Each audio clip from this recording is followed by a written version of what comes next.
everyone, you're watching The Last Word and I'm Maria Shakil. Congress General Secretary Priyanka Gandhi Vadra, who formally entered politics in 2019, has marked her electoral debut from Wayanad. Priyanka filed her nomination papers for the Lok Sabha by-elections from a seat that was vacated by her brother Rahul Gandhi. With the entire family, her husband Robert Vadra, mother Sonia, brother and son by her side, as well as the Congress brass, Priyanka Gandhi held a roadshow in Wayanad today. Rahul Gandhi, who won both the Wayanad and Raebareli seat in the Lok Sabha polls, decided to retain the Uttar Pradesh constituency because that is the Gandhi family bastion that was represented by his mother, Sonia Gandhi, for 4 terms. Priyanka had managed the Raebareli seat since 2004 and had largely been away from the spotlight. Her formal role in the Congress started when she was inducted into the Congress Working Committee after being put in charge of Uttar Pradesh. Though she worked for Rahul in Amethi, he lost the seat to BJP's Smriti Irani in 2019. Priyanka's Ladki Hoon, Lad Sakti Hoon campaign for the 2022 Uttar Pradesh Assembly elections failed to revive the Congress organization. In fact, the vote share of the party dropped further. At a time when the Congress is still to recover from a serious electoral setback in Haryana, Priyanka Gandhi's formal entry will be watched out for. In the Lok Sabha elections earlier this year, when the victory margin of most UDF candidates in Kerala had increased sharply compared to 2019, Rahul Gandhi's own margin had come down from 4,31,000 in 2019 to 3,64,000 this time around. This time, the Congress has given MPs, MLAs charge of various assembly constituencies in Wayanad Lok Sabha constituency to ensure that there is no complacency. Several senior leaders are on ground camping to ensure maximum voter turnout, something that the party did not do during the Haryana polls held a few weeks ago. The question is also, will the Congress be putting all its efforts in this constituency and not work hard enough for 2 crucial battles in Maharashtra and Jharkhand? Joining me on the show, we have Neerja Chaudhary, senior journalist, Dr. Shama Mohammed, national spokesperson of the Congress, Pradeep Bhandari, representing the BJP. Neerja Chaudhary, the kind of emphasis that the Congress is putting on this seat, and rightly so, many would say, because she is a Gandhian after all, from the Gandhi family. That is the reason why this entire emphasis, but the Congress has 2 important battles as well. Maharashtra, Jharkhand. Yes, absolutely. But Priyanka Gandhi Vadra's electoral debut, I mean, she's taking the first step on the journey to electoral politics. Now, she has campaigned for her brother and mother in Amethi and Raebareli for many, many years, as we know. But it's the first time that she's going to fight the elections herself. And if she gets elected, and there's a good chance that she'll get elected, it will mean that the brother and sister will represent the north of the country with Rahul Gandhi in Raebareli, and the sister will represent the south of the country. They'll both be voices in Parliament, and probably strident voices in Parliament on behalf of the opposition to take on the ruling BJP. So it's going to change things very dramatically, I feel, if she gets elected. And as far as Maharashtra and Jharkhand are concerned, I think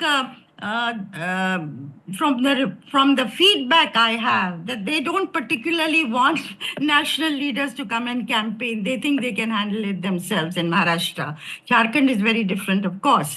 But that doesn't mean that people will not go there. Certainly, Rahul Gandhi may well go there in Maharashtra, which is a high-stake election for the Congress party and for the MVA. But I don't think that that Rahul Gandhi's presence in Maharashtra, from what people tell me, is going to make that much of a difference to the party prospects as things stand there. They are very differently being handled, the MVA. The local leadership is handling it. Sharad Pawar is there. Uddhav Thackeray is there, heading the Shiv Sena, led by him. So the battle lines are very different there. But here, of course, it's a very emotional pitch that both brother and sister have made to the people of Wayanad today as she filed her nomination. So let's see. It's going to be interesting days ahead.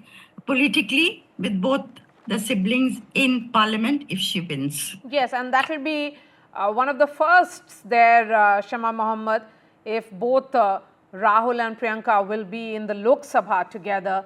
But the larger question what does it mean for the Congress party? What does it mean for national spokespersons such as you?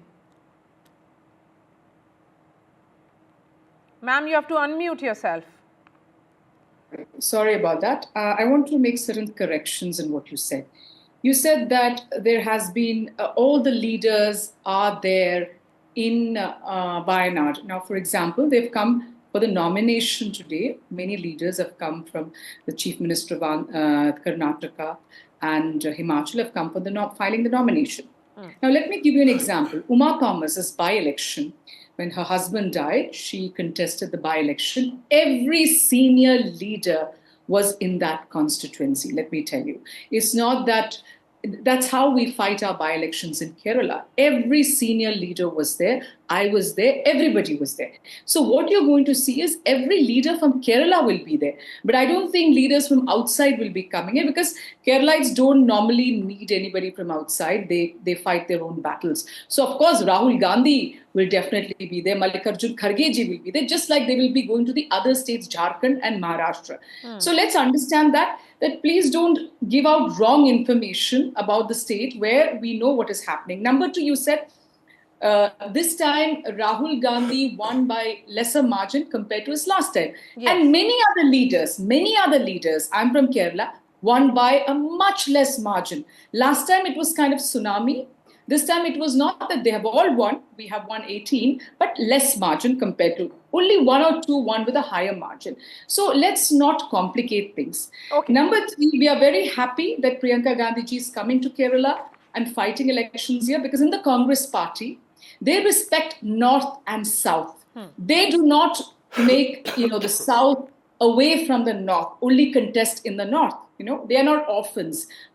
So Congress leaders from the Gandhi family, from Indira Gandhi to Sonia ji to Rahul ji, every one of them have contested from the South. Now I invite the Prime Minister of India to come to the South, come to Kerala, fight the election. Why can't he do that? Okay. Why does he go and sit Pradeep Bhandari, here is Shama Mohammed explaining the significance of what the Congress thinks about this battle in Wayanad. Of course, it's a three-cornered contest in which the BJP has also fielded a candidate.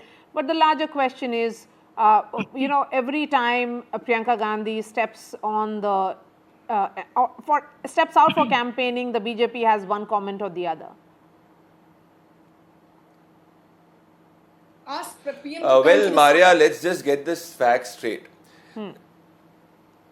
Yeah, Shama, I would request you not to interrupt me. Yes, I was listening to you very, very patiently. Yes. Point number one, Maria, that if you look at the entire dynamics of the Congress party fields the Nehru Gandhi family and the Vadra family in particular whenever it is in trouble from quote-unquote safe constituencies, and these safe constituencies as per the definition of the Congress party is where the minority vote, in particular the Muslim vote, is more than 30%. Now the Congress party chose Priyanka Gandhi Vadra's debut as Wayanad, which has a 40% Muslim vote. If you remember, when Rahul Gandhi lost his election from Amethi, the safe bastion quote-unquote he tried to move towards was a constituency which had a 40% Muslim vote, which is Wayanad. So let's be clear that the Congress party's strategy and is a rebranded party which practices communal politics where it looks at getting 90% of minority vote. Now, I do not agree that this is for the first time that Priyanka Vadra is entering the electoral scene. If you recall that she was made the General Secretary in charge of Uttar Pradesh, where the Congress party lost deposits in 97% of the seats, and the vote share of the Congress party dipped from 6% in 2017 to around 2% in 2022. So, Priyanka Vadra or Rahul Gandhi, all of them have been relaunched multiple times by the media, by the Congress party, its supporters, but the people of India have rejected them because the people of India have understood that the Congress party practices politics A, which is communal, B, which is corrupt, 3, which is fringe. This is why since 2014 onwards, the people of India have supported Prime Minister Narendra Modi led Bharatiya Janata Party. In Haryana also, we saw before the results had come out, how everybody was calling Mr. Rahul Gandhi a political Chanakya. The results came out, and then the entire PR campaign was flat. On Shama Mohammad's question of why should the Prime Minister not fight from any constituency, well, the Prime Minister has fought and can fight from any constituency, but he definitely does not characterize a constituency as a constituency which has X percentage of constituency from one community as safe haven. He initially contested from Gujarat, then he moved to Banaras, and he won with a significant mandate from Banaras. And it's under Prime Minister's leadership we have got 3 consecutive elections and won 3 consecutive elections. Okay. Can I come in? Okay, we'll try and fix that line with Pradeep. Yes, I'm coming to you, ma'am. Please, I'm coming to you. I just want to reply to yes, two go things. ahead, Shama. He says minority votes. They look for minority votes. I fail to understand. Maria, you're a Muslim, I'm a Muslim. Are we not the citizens of India? Why are you putting out Muslims as somebody else?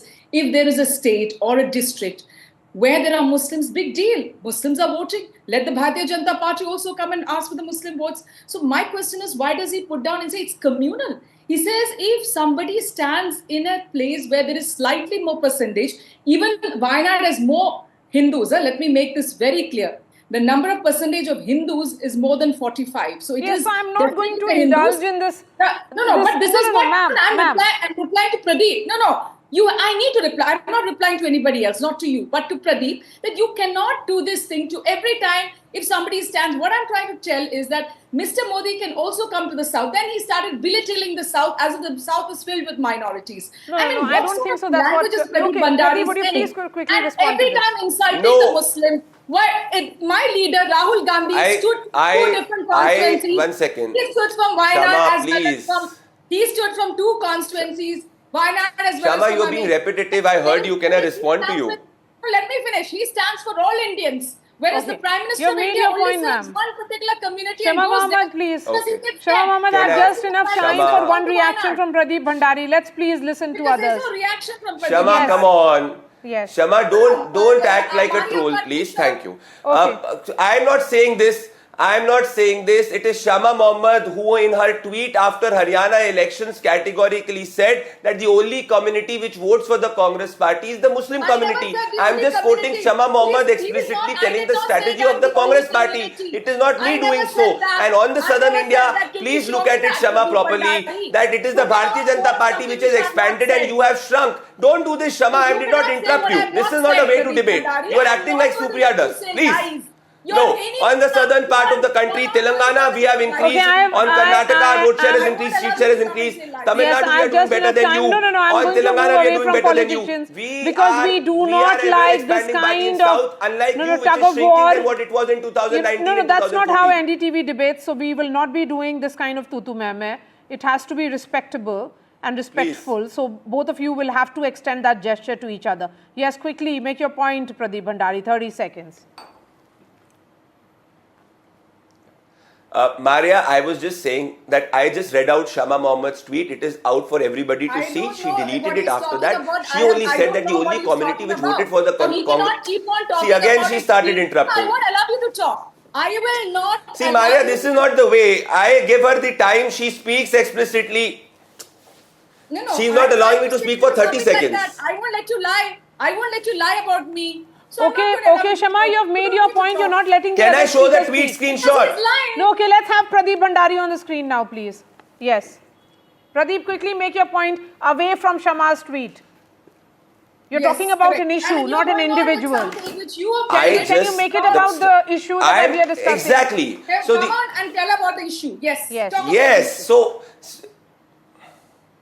the issue is that even in 2018, Mr. Rahul Gandhi, when he spoke to a newspaper called Inqilab, he called that the Congress party is a Muslim party. We are not doing so. The Congress party wants to divide the Hindus in caste. This is where we are questioning the intent of the Congress party. On southern India, Maria, please look at it. We are an ever expanding party in south. We did not have a vote share or seat share in Telangana. We've now got a seat share, vote share in Telangana. We are a dominating party in Karnataka. In Tamil Nadu, we are a party which has increased our vote share. In Kerala, we have opened our seat account. Total quantity of seats of the Congress Congress and the Bharatiya Janata Party is comparable. The Congress earlier used to have a monopoly in southern India. Now we are a comparable party to the south, the Congress party in southern states. And other part of the country we have expanded in every geography. It's not like the Congress party, we've not expanded. We expanded in Bengal, Odisha, Pan-Hindi heartland, Uttar Pradesh. So we are an ever-expanding party which gets support across, unlike the Congress party. All right, Shah Mohammed, Pradeep Bhandari and Neerja Chaudhary, appreciate your time. Thank you so much for joining us. NDTV, remember, held its first World Summit this week, which showcased some of the biggest newsmakers on one stage. While the larger theme was the India Century, the summit also focused on how India's culture and art is being lauded at the biggest of global platforms. I spoke to Anasuya Sen-Gupta, who won the Best Actress Award at Cannes this year, the first Indian to have won this laurel. We also had Chidananda Nayak and Mansi Maheshwari, who have won at La Cinef. They were all part of this conversation. Let's listen in.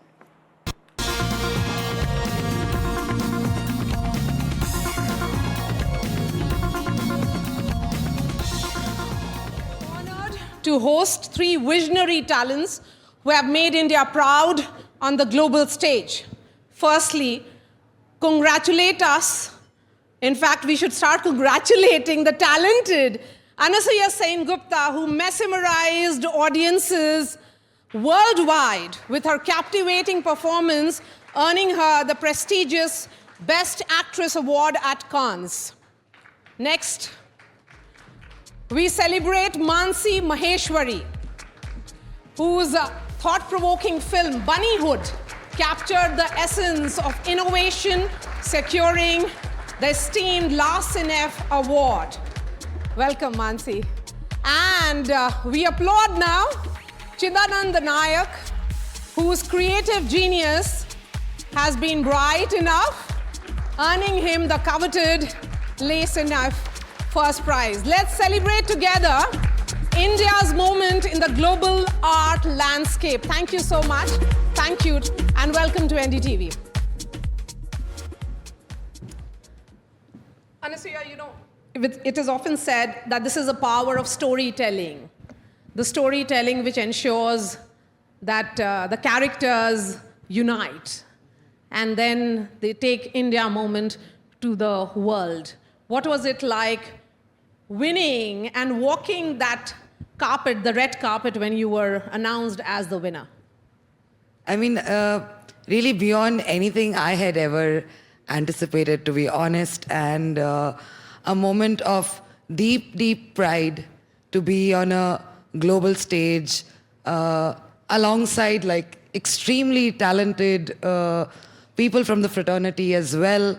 It was a fabulous year for our country at Cannes, I believe, with amazing films and projects which all of us have worked long and hard to mount with so much dedication and perseverance. So it was a moment, you know, it felt like it finally bearing fruit, so to say. And coming after how many years? The Grand Prix came after 30 years, or the first ever. Yes. Yeah, and the Best Actress, I believe, the first time ever. Yes. So amazing, really. Thank you so much.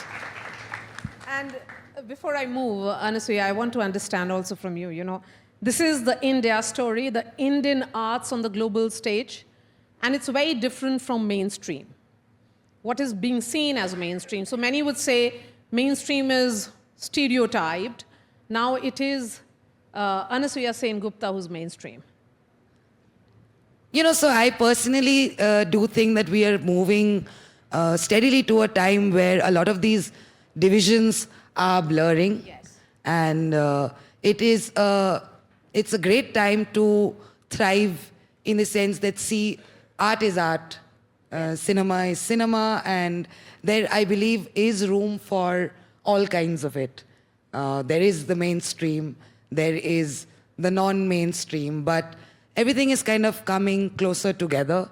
And yeah, to take it to a global stage, to take independent cinema from India to a stage like that was a moment of deep, deep pride, because it is difficult to get some of these projects to take off and do well and it's really just dedication. Yes, so Mansi, this is also about India's soft power, what we call cultural diplomacy. And all of you have scripted that and continue to script it. Tell us about yourself. Bunnyhood. Sorry, I'm laughing. Because the Bunnyhood is a story about me and my mother, and she's about to arrive soon, and she hasn't yet, so I can speak a bit freely. Well, I think Bunnyhood came from just there's so much misinformation, misconception, miscommunication in the world, and it made me just question why we lie so much. And then I just had some introspective moment and found this story in my life. Bunnyhood is a story about learning to lie and why we tell lies in life. So how many lies have you said in the last 24 hours? And have you learned to lie? I think when you experience this, then you actually try to become more honest in life. Yeah. So it's a whole journey. You learn to lie to get by in the society, and then you actually realize that you don't need to do it. Yeah.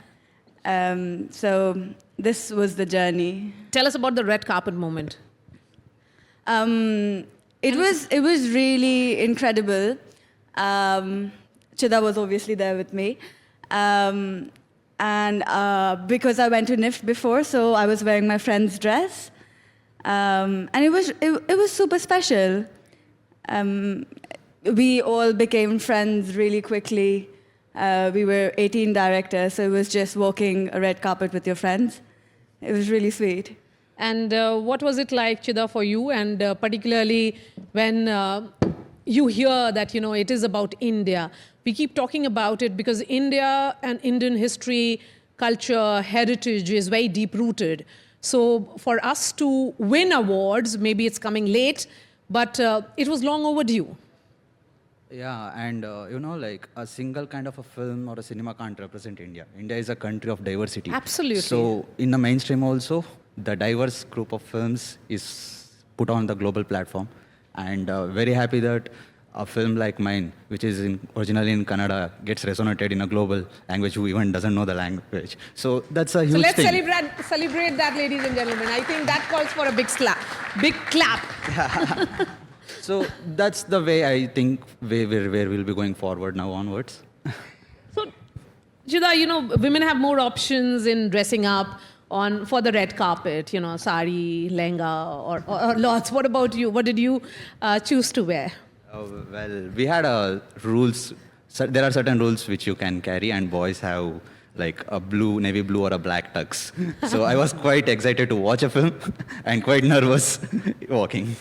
So working across cultural boundaries, I'm sure these are thoughts that come to your mind often, that how you have transcended that, ensured that these cultural boundaries do not exist anymore. Particularly, as you said, that, regional cinema is being celebrated, not just in independent cinema, but also in mainstream cinema. And we have seen that regional cinema today represents the Indian cinema more than Bollywood does. Like time and again, like within the few years, we are seeing that linguistic is no more a barrier. Yes. Like you can see a Telugu film or a Kannada film reaching across the India, even to the world.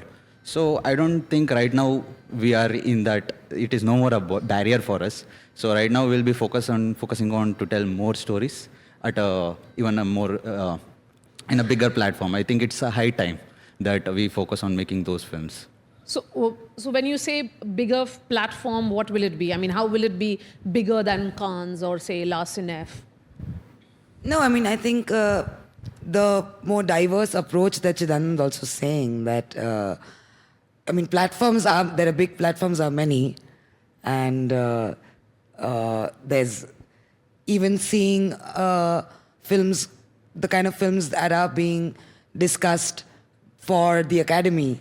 There was a Malayalam language film in the talking, and so it's a matter of great pride to see, because Indian cinema does transcend just Bollywood. It's so much more than that. So I think it's about time, and it's happening, to see films from all over the country being pushed to these bigger and bigger platforms. So, ladies and gentlemen, let's have a huge round of applause for them. So, thank you so much, and thank you. Thank you very much for having us. All of you, and wishing you lots of success. Thank you for coming to NDTV World Summit.